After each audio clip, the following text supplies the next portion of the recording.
tempo em que vocês estiverem aqui, enquanto nós estivermos aqui, vocês servirão ao templo. Vocês levarão lenha, vocês levarão água, vocês se tornarão escravos da nossa nação. Feita essa aliança, como se não bastasse, agora o capítulo 10. Vocês vão ver que as 5 outras tribos que não se aliançaram e ficaram sabendo que os gibeonitas haviam feito uma aliança com Israel, que era a potência, ficaram irados. E eles falaram o seguinte: eles se uniram, fizeram outra aliança, dizendo: olha, nós vamos atacar os gibeonitas, porque eles fizeram uma aliança com o povo de Israel, e antes que eles se tornem fortes demais, vamos atacar a parte mais fraca.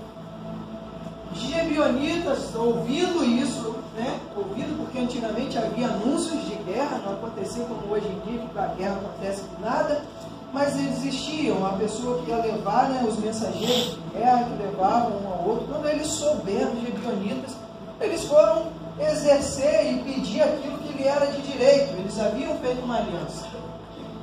Correram até Josué e falou: Josué, as outras tribos, as outras nações se reuniram para nos atacar e eles vão nos destruir. Josué, naquela hora, irmãos, se fosse eu, se fôssemos talvez hoje em dia, os dias de hoje, a gente ia olhar assim: olha, não tem nada a ver com isso não. Você veio aqui com mentira, engano para cima de mim, veio cheio de mentira, essa aliança não presta, isso não foi feito porque você fez algo debaixo de mentira. Essa é a nossa tendência, irmãos. Hoje nós temos visto tantas alianças sendo quebradas, tantas alianças não obtendo o peso necessário, mas Josué, interpretando e entendendo o valor de uma aliança, Josué toma a decisão correta. Josué separa os melhores lutadores que ele tem, separa o povo ali, os melhores, ele tira dos melhores, inclusive ele mesmo vai à frente da batalha.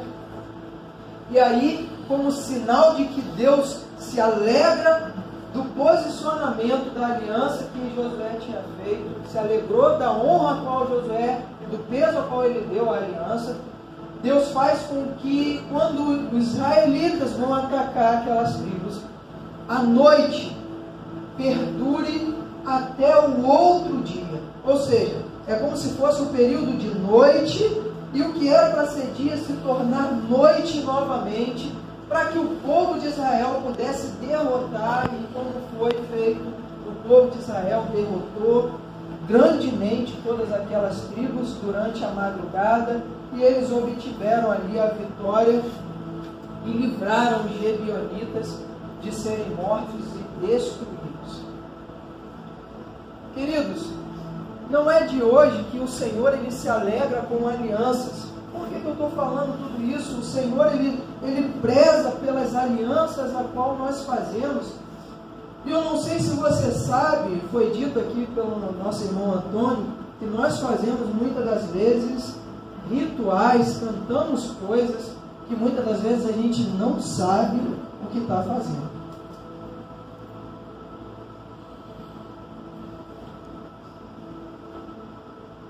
Muitas das vezes a gente faz rituais a qual a gente não interpreta o valor ou o peso desses rituais nas nossas vidas.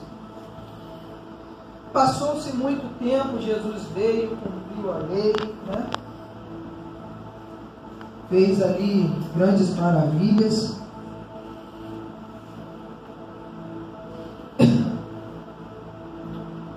E nós continuamos com alguns rituais de aliança. Opa, para aí. Quer dizer então, mal, que a gente continua com os velhos, com aqueles rituais antigos? Não. São novos rituais.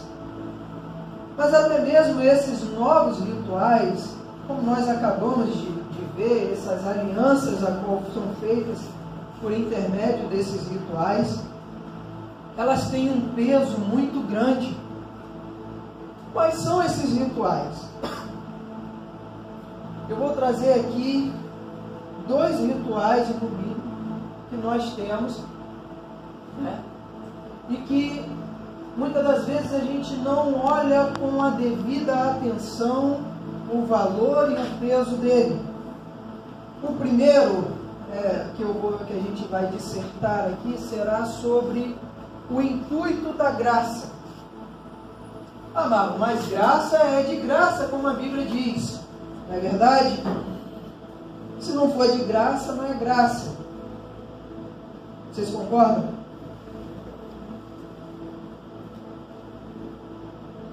O que é graça?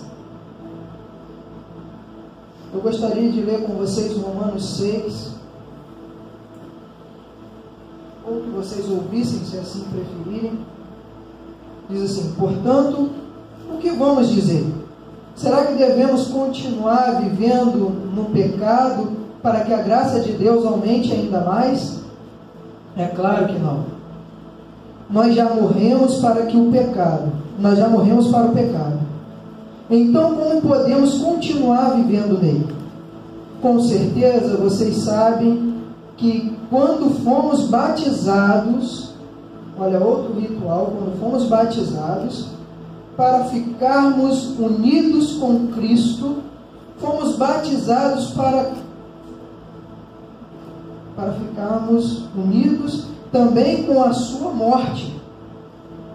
Assim como fomos batizados, fomos sepultados com Ele, por termos morrido junto com Ele.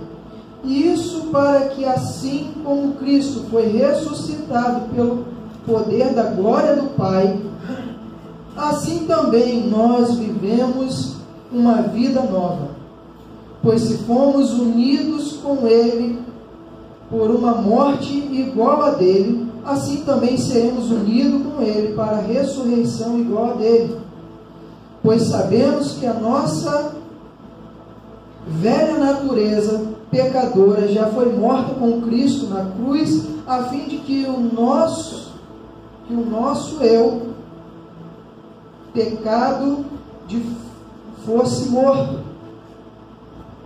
A fim de que o nosso eu, pecador, fosse morto. Assim não sejamos mais escravos do pecado, pois quem morre fica livre do poder do pecado. Se já morremos com Cristo, cremos que também vivemos com Ele. Sabemos que Cristo foi ressuscitado e nunca mais morrerá, pois a morte não tem mais poder sobre ele. Assim a morte foi uma morte para o pecado e valeu de uma vez por todas.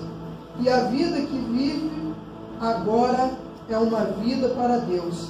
Assim também vocês devem se considerar mortos para o pecado, mas por estarem unidos com Cristo Jesus, devem se considerar vivos para Deus. Portanto, não deixe que o pecado domine o corpo mortal de vocês e faça com que vocês obedeçam o desejo pecaminoso da natureza humana. E também não se entregue a nenhuma parte do corpo de vocês ao pecado, para que ele use a fim de fazer o que é mal. Pelo contrário, como pessoas que foram trazidas da morte para a vida, entregue-se completamente a Deus, para que Ele use você a fim de fazer o que é direito. O pecado não dominará você, pois você não são mais controlados pela lei, mas pela graça de Deus. O que é que isso quer dizer? Vamos continuar pecando porque não somos mais controlados pela lei e pela graça de Deus? É claro que não, pois vocês sabem muito bem que quando se entregam a alguma pessoa para serem escravos dela, são de fato escravos dessa pessoa a quem vocês obedecem. Assim sendo, vocês podem obedecer ao pecado, que produz a morte, ou podem obedecer a Deus e ser aceito por Ele. Mas damos graças a Deus por vocês, que antes eram escravos do pecado e agora já obedecem de todo o coração as verdades que estão nos ensinamentos que receberam. Vocês foram libertos do pecado e se tornaram escravos de Deus para fazer o que é direito. Falo com uma palavra bem simples, porque vocês ainda são fracos. No passado, vocês se entregaram inteiramente como escravo à imoralidade e à maldade para servir o mal. Entreguem-se agora inteiramente como escravos daquilo que é direito para viver uma vida dedicada a Deus. Quando eram escravos do pecado, vocês não faziam o que era direito. Porém, o que é que vocês receberam de bom quando faziam aquelas coisas da qual têm vergonha? Pois o resultado de tudo aquilo era a morte. Mas agora vocês foram libertos de todo o pecado e são escravos de Deus. Com isso vocês ganham uma vida completa, dedicada a Ele, e o resultado é que vocês terão uma vida eterna. Pois o salário do pecado é a morte, mas o presente gratuito de Deus é a vida eterna que temos unido com Cristo Jesus, o nosso Senhor. A aliança, da graça de Deus foi dissertada aqui em Romanos. Nós muitas das vezes temos a seguinte interpretação da graça. Uma vez Cristo se entregando na cruz, todos os meus pecados foram perdoados de fato. E agora eu não preciso mais viver uma vida regrada. Como nós acabamos de ler ele falando, olha, a graça não é um motivo para que vocês vivam em pecado. A graça não é um documento que lhe dê a liberdade de viver uma vida desregrada e no final de tudo você chegar, Senhor, pela sua morte na cruz, me perdoa pelos meus pecados. E sem um arrependimento adequado, a gente vive colocando o peso do nosso pecado, a desculpa dos nossos pecados em cima de uma graça, pensando que a graça ela vai abonar a todos os nossos pecados de qualquer forma. E ao longo da nossa vida eu falei que a gente faz alianças, não é verdade? Essa aliança da graça que foi feita com Jesus mediante aos homens, por que é uma aliança, mano? Por que você está dizendo que é uma aliança? Lembra das características de uma aliança? A primeira coisa que ela tem é palavra. Cristo lançou alguma palavra sobre nós? Lançou. A segunda era, a aliança ela tinha que ter sangue. Cristo derramou sangue? Derramou sangue. E a outra era exatamente o selo. Quem foi o selo? O próprio Espírito de Deus que habita em nós. É o selo de uma aliança que Jesus Cristo fez conosco na cruz do Calvário. E essa aliança formada por Deus, conosco, quando ela não é vivida, lembra da aliança? Que cai a morte sobre mim, quando eu não fizer dessa aliança. Lembra? O ritual que se fazia com o animal morto, que você apontava. Pois bem, nós fizemos uma aliança com Jesus em alguns dos rituais. O primeiro ritual é quando você fala: Senhor Jesus, eu te aceito como meu Senhor e Salvador da minha vida. Eu te aceito, Jesus.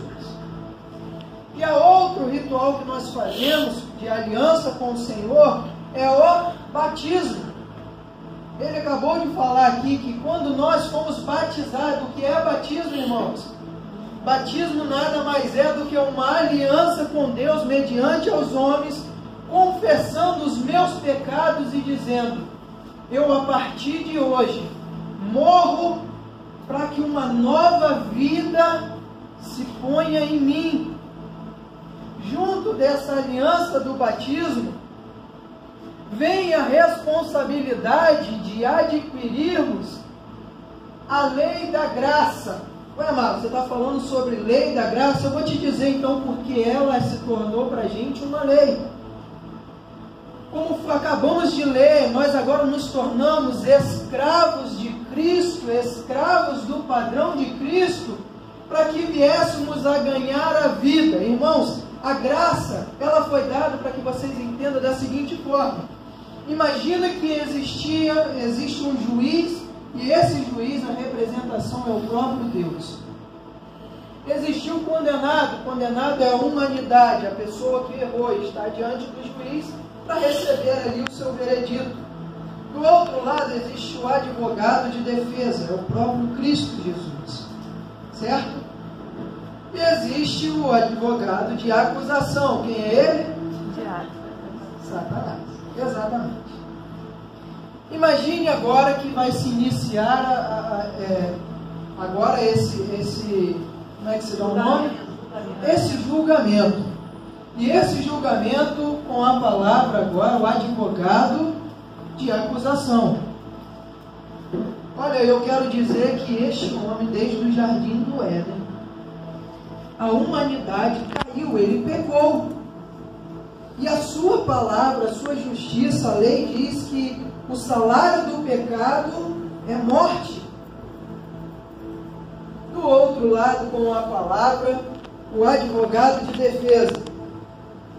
Mediante a acusação, eu tenho que dizer que, de fato, o salário do pecado é a morte. O juiz, por sua vez, vai olhar, contra esses fatos não há argumento. Se o homem pecou, realmente ele pecou, ele confessou que pecou. O juiz, o advogado de defesa também diz que ele errou. Não existe outra sentença a não ser condenado. Ambas as partes sabiam que o homem estava condenado ao pecado e o salário do pecado era a morte. Agora, irmãos, que tipo de morte? É obviamente que para a gente sempre entende morte como só a morte da carne, né? Mas essa morte tratada aqui era a morte da carne, sim. Mas era a pior morte que existia, que era a morte de espírito, afastamento de Deus. A sentença era: você morrerá e você será afastado para sempre de mim.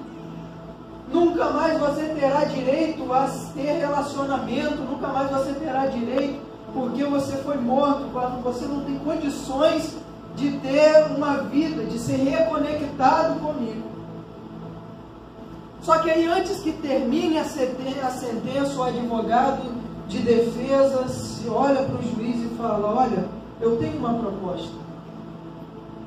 E a proposta é: eu, sendo justo, sem nenhuma acusação contra mim, eu me ponho no lugar a morrer por ele. Eu sei que a sentença é de morte, já que tem que morrer, eu me ponho no lugar.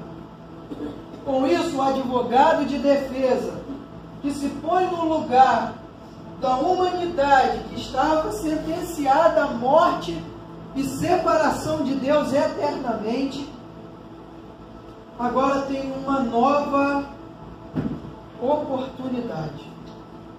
Só que a dívida ela não acabou.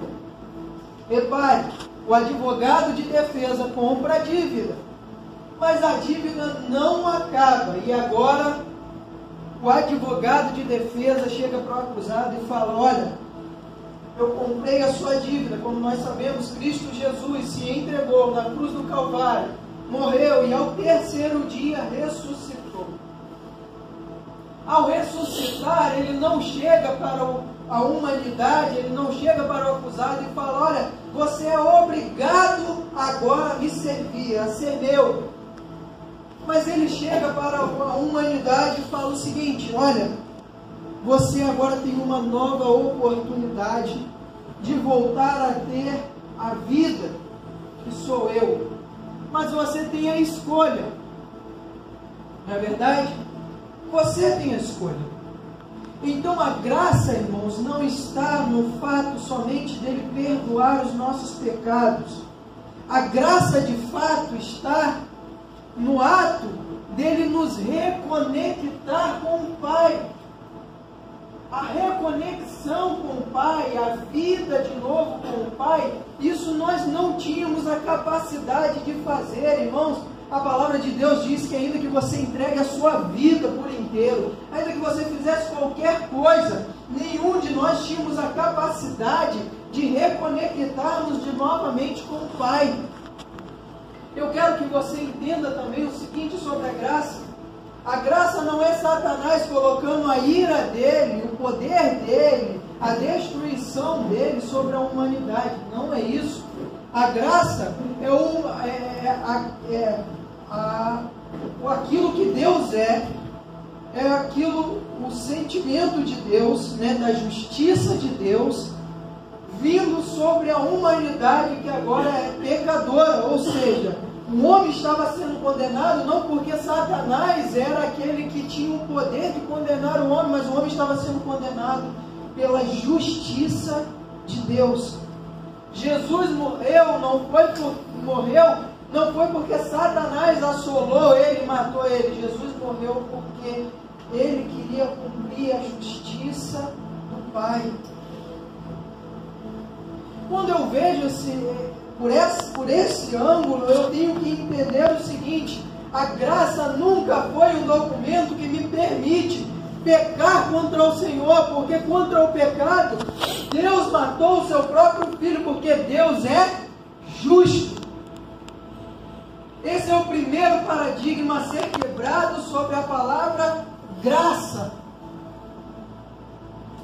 A graça não te dá a oportunidade de você pecar e fazer o que você quiser e depois com remorso chegar diante de Deus. Olha, Deus, o Senhor sabe da minha capacidade, da minha humanidade, o Senhor já se entregou, o Senhor já conhece, isso é uma história longa, eu quero pedir perdão aí pelo meu pecado, porque eu falhei contra o Senhor. Pensando que você não terá acusação, que você não terá peso com isso.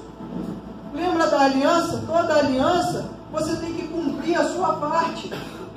Cristo, ele cumpriu a parte dele, mediante a se entregar na cruz do Calvário, para que nós pudéssemos ser reconectados, ou seja, ele pagou o alto preço.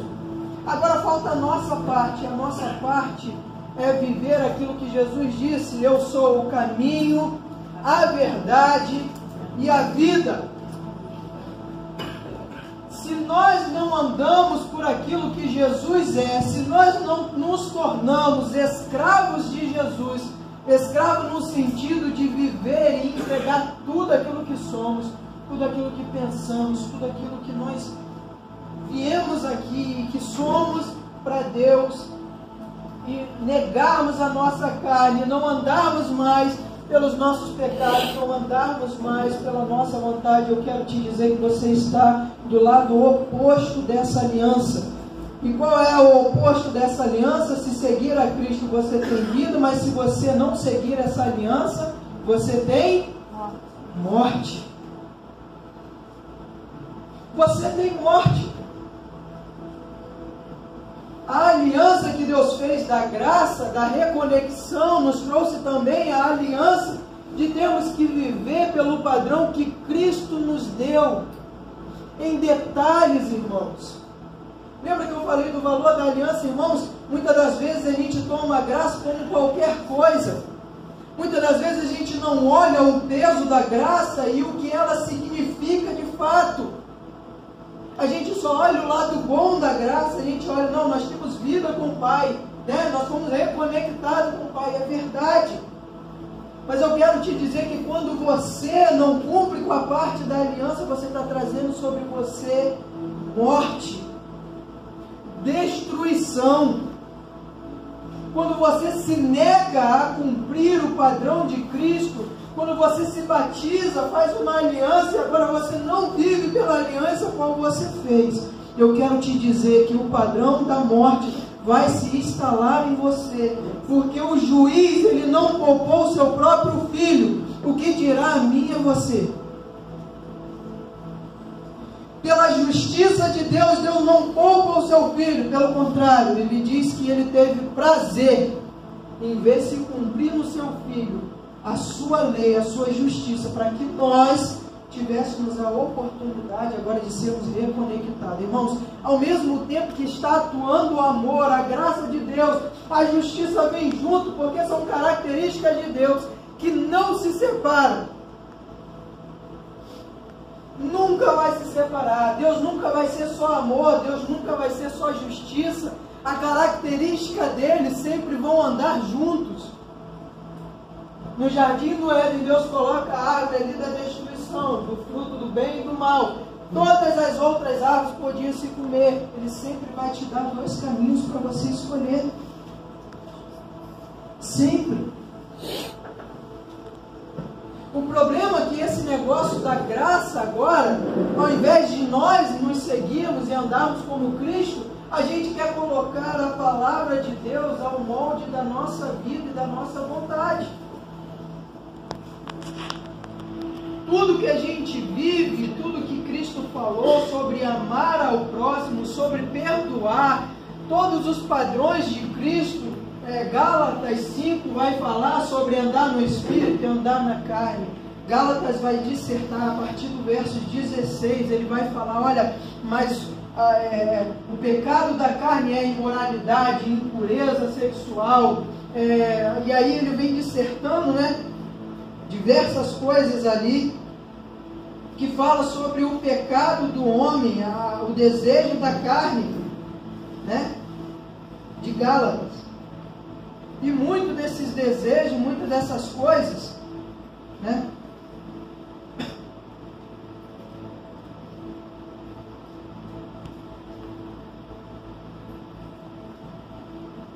do verso 16 diz assim: quero dizer a vocês o seguinte, deixe com que o Espírito de Deus dirija a vida de vocês, e não obedeçam o desejo natural da natureza humana, porque o que a natureza humana quer é contra o que o Espírito quer, e o Espírito quer é contra a natureza humana quer. Os dois são inimigos, e por isso vocês não podem fazer o que vocês querem. Porém, se o Espírito de Deus que guia vocês, então vocês não estão debaixo da lei, ou seja, debaixo da condenação. As coisas que a natureza humana produz são bem conhecidas, elas são imoralidade sexual, impurezas, ações indecentes, adoração de ídolos, a feitiçaria, a inimizade, as brigas, os ciúmes, excesso de ira, a ambição e o egoísmo, a desunião, a divisão, a inveja, a bebedeira, e outras coisas como essa. Irmãos, note uma coisa. Quando a gente lê Gálatas, a primeira palavra que a gente fala é sobre pecado e imoralidade sexual. Parece que é a que mais pesa, É um dos pecados que a gente vai falar e parece que ele tem um peso maior. Parece que é mentira, parece que é inveja, parece que qualquer outras que ele foi dissertado aqui tem um menor peso. Só que se você for reparar na quantidade de imoralidade sexual e impureza, que são praticamente bem junto, bem próximo, o seu significado, são apenas duas. Agora, mentira, divisão, facção, no caso, inveja, tem muito a ver com o pecado relacional, tem muito a ver com aquilo com que nós relacionamos com as pessoas. Não é horizontal, é vertical, aquilo que a gente lidar todos os dias, tem muito a ver com o nosso relacionamento interpessoal. Inclusive o próprio Cristo, como disse para os discípulos, sentado com os discípulos, disse: olha, se vocês quiserem ser reconhecidos, parecidos comigo, amem uns aos outros. Dessa forma vocês serão conhecidos. Mas se vocês não amarem uns aos outros, vocês não se parecerão comigo. Era o que ele estava dizendo, não dessa forma, mas era o que ele estava dizendo. E a gente muitas das vezes olha